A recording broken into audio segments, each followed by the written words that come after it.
Welcome back for another studio update.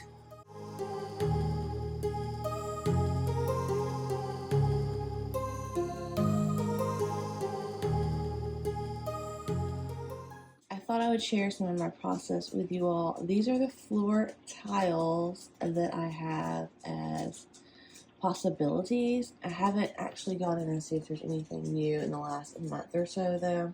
So I'm trying to just get an idea of how I want the floor to be. I definitely want to have a very light and airy vibe out there, so I'm thinking that this one is definitely not going to be it. This is really, really pretty, but this is more, I think, for in my house. I don't love these four. I think they're too dark gray. I'm not loving this. I think a lot of that is going to just have like a lot of lines. It's going to be too busy. I kind of am digging this one for some warmth.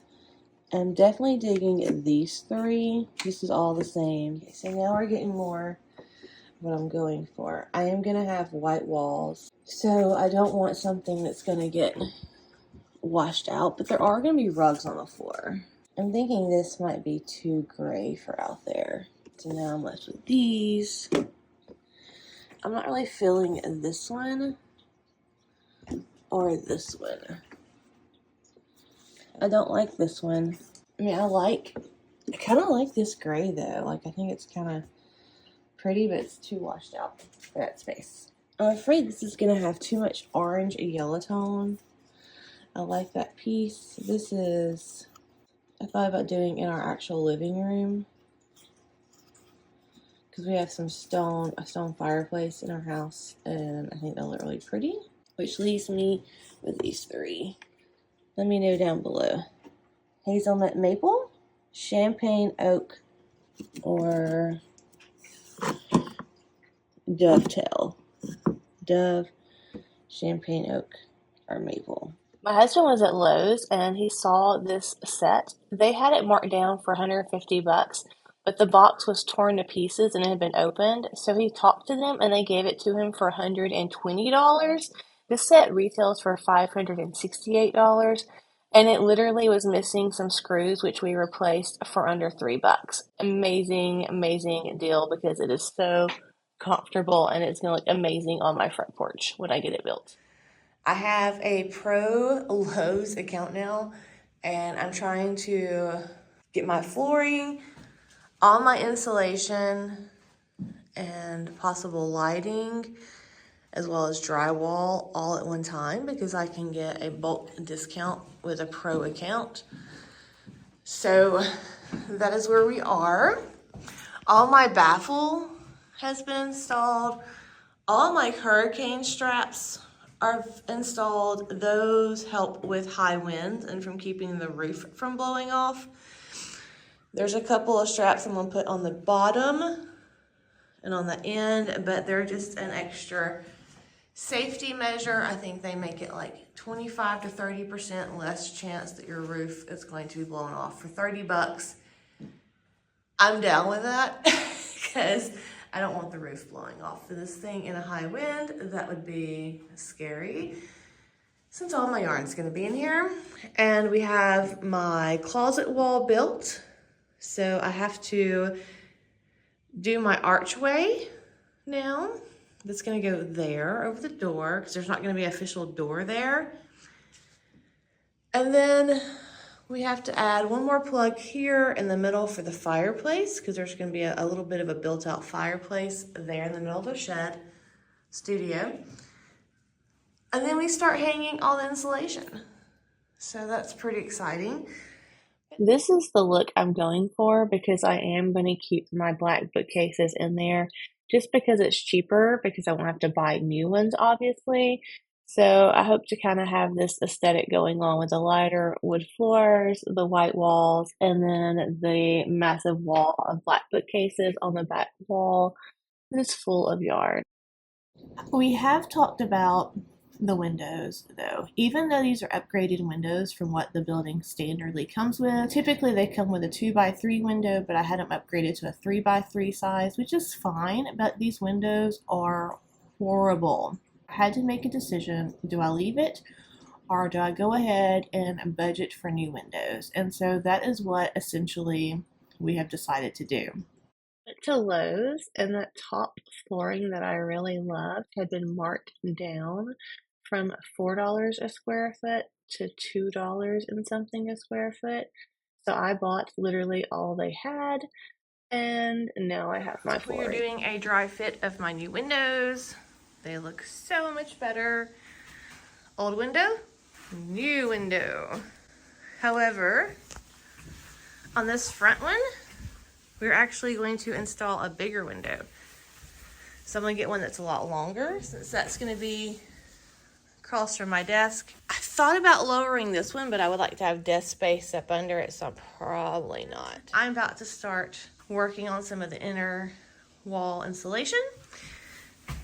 And I have my lovely full body suit on, so I'm ready to go.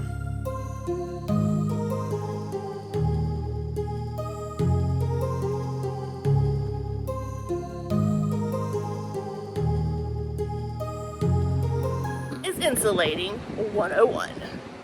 Be sure to follow for more tips and tricks. Full body plastic suit, and I will be using that when we do it on the roof, and eyeglasses. Down here, I'm not using eyeglasses.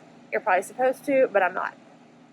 Rockwool R15 for my walls. This is a comfort bat from Rockwool. It is microscopic rocks basically made into it, and it literally feels like wool, but you do not want to touch this stuff with your bare skin, because from what I've heard and what I've experienced personally, it's actually probably worse than fiberglass.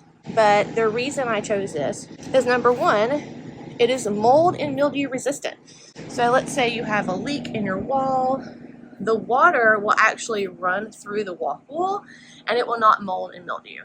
This stuff is made so water literally just goes through it and it just dries out. It's a little bit more expensive, but for me, that was one benefit, because I'm going to have yarn in here and I do not want mold and mildew. Number two, it is not something that mice or bugs like to burrow in. The pink stuff and Rockwool are both supposed to be fire resistant. This stuff, from what I've seen and test, does a little bit better. So if there is a fire, it's not going to spread it easy. And that was another benefit, because I have yarn out here. You can see where I've done some wall here. So you do your first piece on the bottom, and you have to cut it because you have your wiring going around. You want this wire to be insulated. One, fire resistant. So if there's a fire, it's going to be stuck there and not spread. So you have to slice it in half, like you cut a bagel. And this is the handy dandy installation knife. This is probably the most highly rated one. It's called Grip Right, and it has been phenomenal. It just slices through. A lot of people actually use electric fish scaling knives. I forgot the technical name, but this works great. And so you want to cut it so it splits. Then you want to fold it, carry it over, and you're going to slide this part down behind the wire, so the wire is in between it, and then you want to pull this down and you just want to pat it in. And this is going to give you insulation, and it's going to be a little bit safer as far as potential fire hazards. And you want this to fit fitted. So it's only 39 inches, but I do mine 40 inches and I shove it in there. You can see the difference where that one was actually cut short. I'm going to have to take some insulation and stuff it in there, because you want it to be a tight seal. And you can see where I went around in the first video about this, and I caulked around every one of these boards. Well, I say that and I see that I missed one, but I have to go back and recaulk that up there anyway, so I'll catch that. But that keeps air drafts out. The more you can prevent drafts from coming in or out, the easier it's going to be to heat or cool your shed.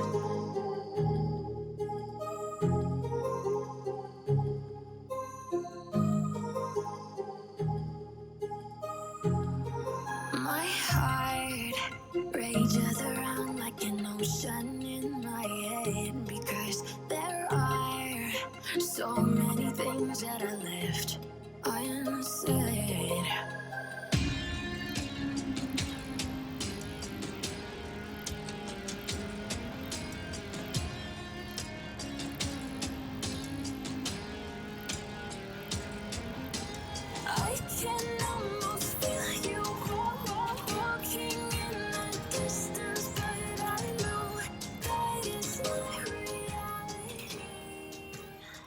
This window is actually getting made bigger. They had a special order. It came in, so we're replacing that one, I think, this week. And it will have the same trim around it. But the porch is going to come from right about here all the way over.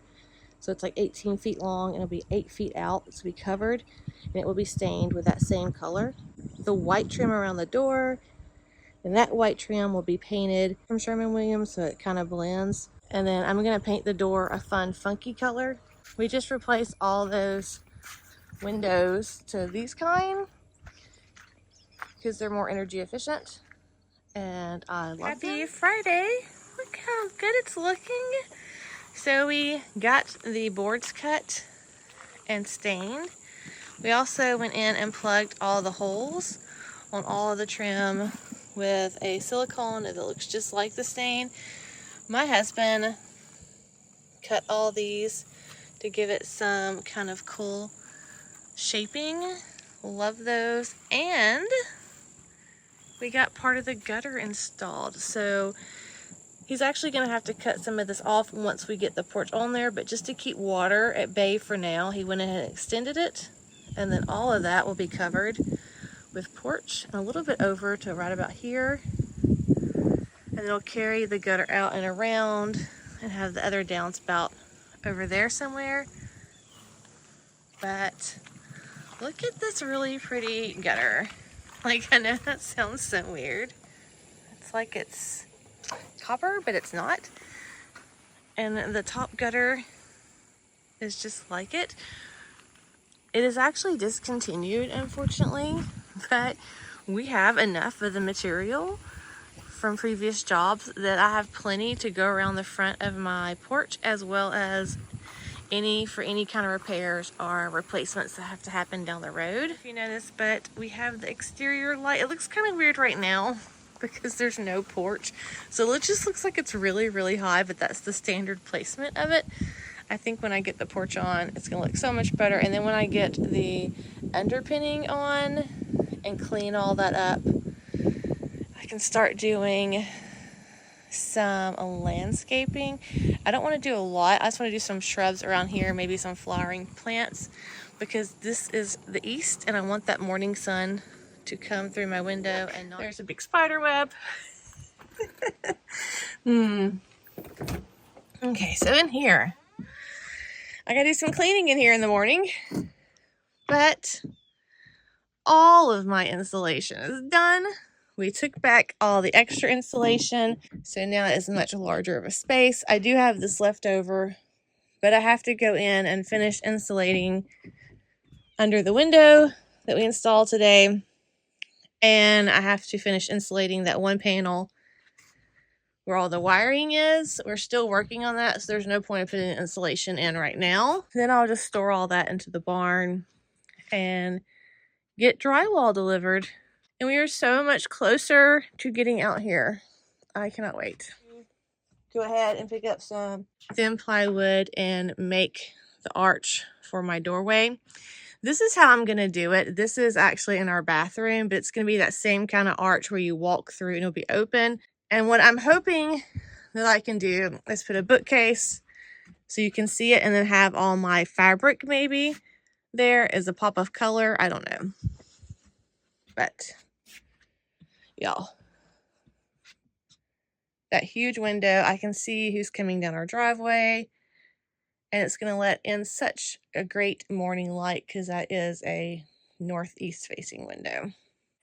Yeah, that's all I have for now. I hope you enjoyed this little yarn barn craft room update, and I will show you more as I get some more done. Bye.